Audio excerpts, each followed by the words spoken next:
नमस्कार। माली समाचार हिंदी में आपका स्वागत है। मैं दिनेश माली। सेना को सरकारी योजनाओं का प्रचार तो सीएपीएफ जवान खंगालेंगे इतिहास, क्या प्रयोगशाला बने सशस्त्र दल? आइए जानते हैं विस्तार से। केंद्र सरकार में सशस्त्र बलों को मिल रहे नए टास्क चर्चा का विषय बन गए हैं।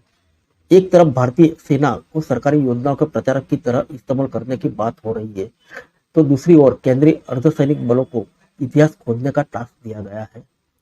बीएसएफ के पूर्व एडीजी संजीव कृष्ण सूद कहते हैं कि फौज हो चाहे सीएपीएफ, इन बलों की प्रयोगशाला न बनाया जाए। सेना और सीएपीएफ अपनी ड्यूटी शानदार तरीके से करती है। देश की खातिर बड़े से बड़ा बलिदान देने के लिए इन बलों के जवान तैयार रहते हैं। बेहतर होगा कि यह बल अपने नियमित कार्य करते रहे, उन्हें किसी प्रचारक की भूमिका में न लाया जाए। कांग्रेस पार्टी के महासचिव संचार जयराम रमेश ने कहा, हमारी बहादुर सेना कभी देश की आंतरिक राजनीति का हिस्सा नहीं बनी है। महंगाई, बेरोजगारी और दूसरे कई मोर्चों पर विफलता का सामना करने के बाद मोदी सरकार अब सेना से अपना राजनीतिक प्रचार पाने का बहुत घटिया प्रयास कर रही है। केंद्र सरकार अपनी कई अहम योजनाओं की जानकारी आम लोगों तक पहुंचाने के लिए सैन्य संगठनों की मदद लेने जा रही है। नारी सशक्तिकरण और उज्ज्वला जैसी कई योजनाओं के प्रचार प्रसार के लिए कई शहरों में सेल्फी पॉइंट बनाने की बात कही जा रही है। करीब 800 से अधिक सेल्फी पॉइंट में भारतीय सेना के हिस्से 100 पॉइंट आए हैं। एयरफोर्स के हिस्से 75, नेवी के लिए 75, बीआरओ के हिस्से में 50, डीआरडीओ के लिए 50 और सैनिक स्कूलों के लिए 50 स्थान तय किए गए हैं। अन्य रक्षा संगठनों में भी ऐसी ही 400 से अधिक जगह सुनिश्चित की गई है। सेल्फी पॉइंट पर प्रधानमंत्री मोदी के फोटो के साथ उन योजनाओं की जानकारी रहेगी। लोगों को यह विकल्प भी दिया गया है कि वे अपनी सेल्फी सोशल मीडिया पर अपलोड कर सकते हैं। कांग्रेस पार्टी ने इस मुहिम को अपने राजनीतिक प्रचार के लिए घटिया प्रयास बताया है। सरकार अपने प्रचार के लिए सेना का इस्तेमाल कर रही है। पार्टी के नेता जयराम रमेश ने इस मामले में राष्ट्रपति द्रौपदी मुर्मू से तत्काल हस्तक्षेप करने की मांग की है। कई माह पहले ऐसा मुद्दा सामने आया था। उसमें भारतीय सेना के ऐसे जवान जो छुट्टी पर अपने घर जाते हैं, उन्हें नई जिम्मेदारी देने की बात कही गई थी। सरकार की ओर से उन्हें सामाजिक कार्यों में शामिल होने का सुझाव दिया गया था। छुट्टी के दौरान आर्मी के जवान अपने क्षेत्र में सरकारी योजना की जानकारी लोगों को देंगे। उन्हें स्वच्छ भारत अभियान और सर्व शिक्षा अभियान जैसी योजनाओं से अवगत कराएंगे। इससे पहले केंद्रीय अर्धसैनिक बलों सीएपीएफ को इसी तरह की ड्यूटी दी गई थी। सीएपीएफ को अपनी तैनाती वाले भौगोलिक क्षेत्र में इतिहास की विस्तृत जानकारी एकत्र करने के लिए कहा गया था। अपनी ड्यूटी के अलावा जवान वहां के इतिहास का दस्तावेज भी तैयार करेंगे। केंद्र सरकार सैन्य जवानों को सोशल सर्विस और सरकारी स्कीम का प्रचार करने के लिए प्रोत्साहित कर रही है। कई माह पहले कहा गया था कि इस तरह की गतिविधियां उन्हें छुट्टी के दौरान करनी होगी।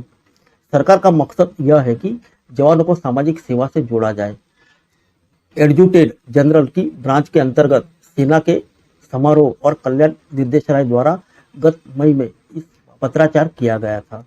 सभी कमांड मुख्यालयों के साथ हुए पत्राचार में कहा गया था कि जवान अपनी छुट्टियों का बेहतर इस्तेमाल कैसे कर सकते हैं। वे सामाजिक सरोकारों से जुड़कर राष्ट्र निर्माण में योगदान दे सकते हैं। किस विषय पर जवान काम करना चाहेंगे वह क्षेत्र वे खुद तैयार कर सकते हैं। वे जो भी अभियान शुरू करें उसका फीडबैक अवश्य दें। अब सैन्य प्रतिष्ठानों में सेल्फी पॉइंट स्थापित करने की बात कही जा रही है।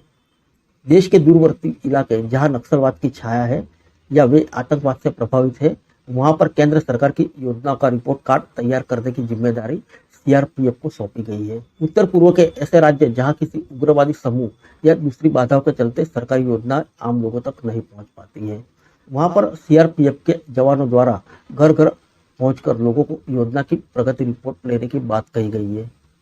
बल को सौंपे गए कार्यों में सरकारी योजनाओं पर फोकस किया जाना है, जैसे केंद्र सरकार की कई योजना लोगों तक पहुंची है या नहीं, उन्हें किस तरह की दिक्कतों का सामना करना पड़ता है, योजना के लिए उन्हें कौन सा फॉर्म भरना चाहिए और उसके बाद अगला कदम क्या होगा। यह मदद करने के लिए सीआरपीएफ के जवानों को लोगों के पास जाने के लिए कहा गया है। केंद्रीय गृह मंत्री अमित शाह ने 12 जून को नई दिल्ली में आयोजित चिंतन शिविर 2 की अध्यक्षता करते हुए कई अहम सुझाव दिए थे। अब सभी केंद्रीय अर्धसैनिक बलों में उन सुझाव को त्वरित गति से लागू करने की तैयारी हो रही है। सीएपीएफ की सभी यूनिटों में वह सूची भेज दी गई है जिस पर उन्हें अमल करना है। सीएपीएफ कर्मी अपने मुख्यालय, रेंज, ग्रुप केंद्र, बटालियन, कंपनी और प्लाटून पोस्ट जहां भी तैनात हो, वहां के भौगोलिक क्षेत्र के इतिहास की विस्तृत जानकारी एकत्रित करेंगे। इसके बाद इतिहास का दस्तावेज भी तैयार करना होगा। सीमा सुरक्षा बल का मतलब केवल बॉर्डर की रक्षा करना नहीं है, बल्कि उन्हें स्थानीय जिले की कानून व्यवस्था और राष्ट्रीय सुरक्षा से जुड़ा हुआ मुद्दा माना जाता है। अगर सीएपीएफ को धार्मिक अतिक्रमण की कोई जानकारी मिलती है तो वहां स्थानीय प्रशासन की इजाजत से त्वरित कार्रवाई सुनिश्चित करनी होगी। भौगोलिक क्षेत्र के इतिहास की विस्तृत जानकारी एकत्रित कर दस्तावेज तैयार करना है। इस जानकारी के आधार पर उस क्षेत्र की भौगोलिक, सामाजिक और आर्थिक व्यवस्था का अध्ययन करें। इस तरह की जानकारियां उस इलाके के इतिहास को जानने के प्रोफेशनल काम में मददगार साबित होगी। फिर मिलेंगे अगले बुलेटिन में अन्य किसी खबर के साथ। तब तक के लिए इजाजत दीजिए। नमस्कार।